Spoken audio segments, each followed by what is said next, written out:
Hi, this is Joanna. I'm just here to say a few words about creatives and how we like to do things, and the fact that as a creative, even though you are wanting to just rush right into um, getting started and to do your thing in your artwork, it's always good to know that you really do need to learn some things. So, this is the theme of my upcoming releases will be this theme. Look forward to talking to you. Bye.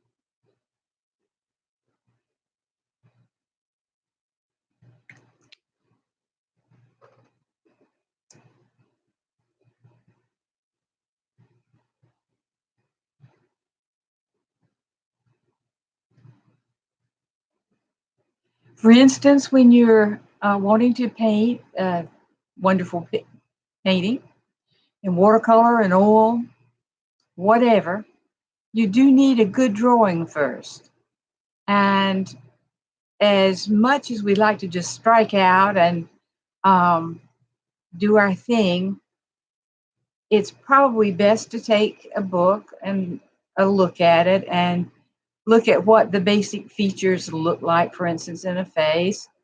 Uh, the eyes, instead of drawing a full circle, drawing two C shapes that are turned sideways and end to end, that meet on the edges, and therefore they have a slight almond shape.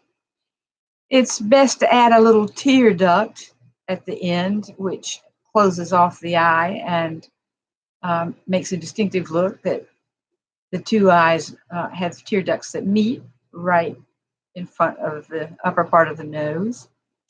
It's good to know that to draw an eyebrow on one side and down one side of the nose is all you need to do, and never two lines, which make the face look like a pig snout, which we want to avoid at all costs.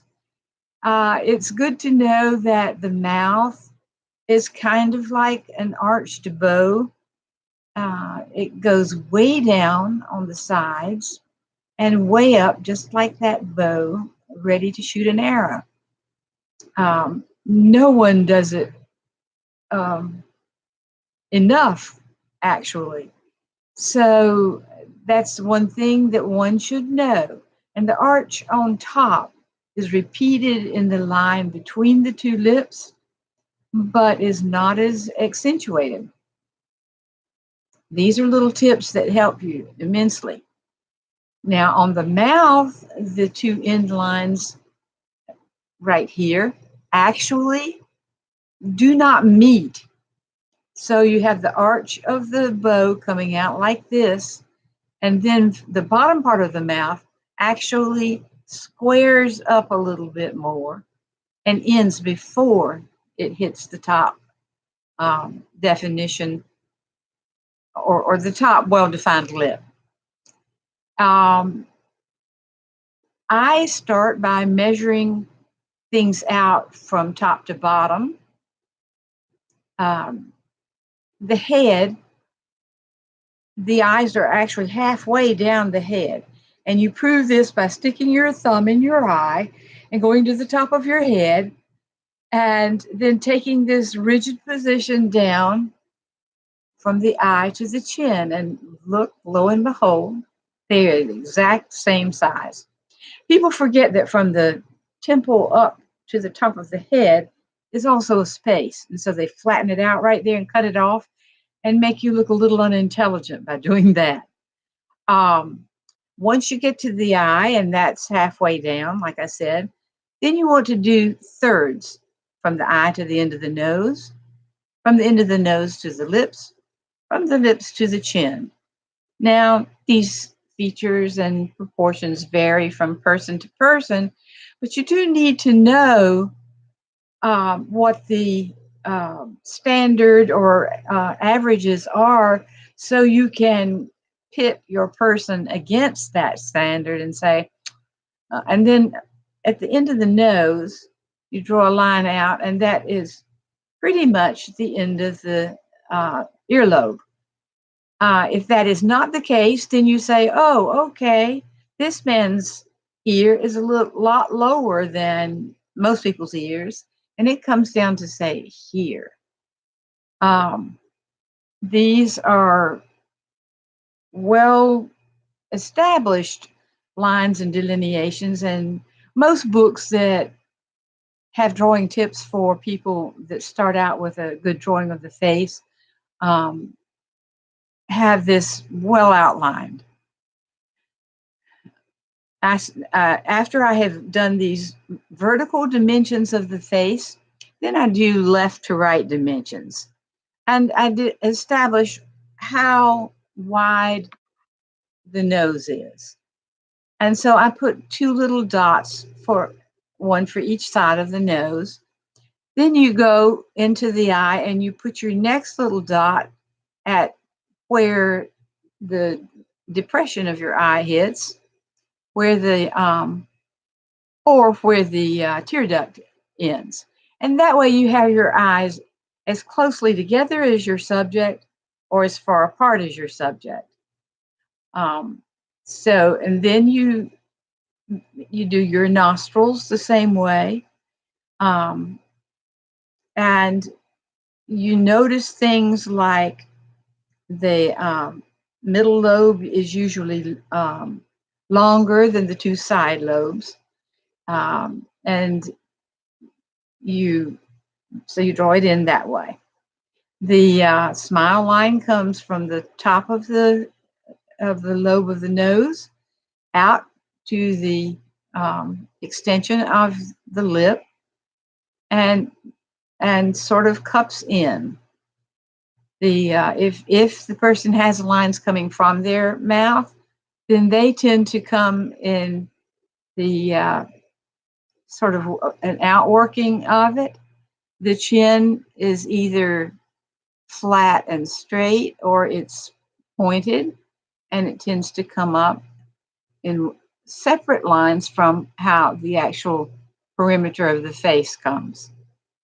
If you've done work with hair or studied things like that, if you're a woman and are trying to do hairdos, then you have noticed all the different types of faces. There's the oval face, the oblong face, the square face, the round face, and you need to do those. And I start by teaching my students how to do a very fast circle or an oval. And there's one oval for the front of the face, like this. And there's another circular shape you want to put for the upper portion of the head, which juts in right there, so that you get the head look attached to the face and it becomes three-dimensional. These are just little ways that you teach yourself the averages, the means, the things that are just necessary to know about a subject before you can get really creative. You can be creative with color, with your medium in paint, with your pencil. But if you're off in some of these ear markings of a face, then your creativity is a little bit, as the Germans say, umsonst. It's a little bit beside the point. And so we want to be creatives who love to learn, and we want to be creatives who do learn the basics. So that's my little 2 cents worth for the day. I hope you take it in the spirit that it's meant and call me. Uh, the studio number is 910-892-7062, or send a message to Joartis, JOARTIS, at AOL.com and ask your questions. And also visit my website live at jooriginals.net. That's JORIGINALS.net /.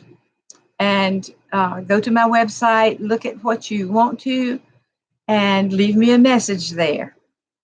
Okay, thank you so much for joining me in this little chat about creatives who love to learn.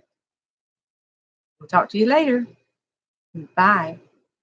Joanna McKeithen at Joe Originals Art Studio in Dunn, North Carolina, 217 East Broad.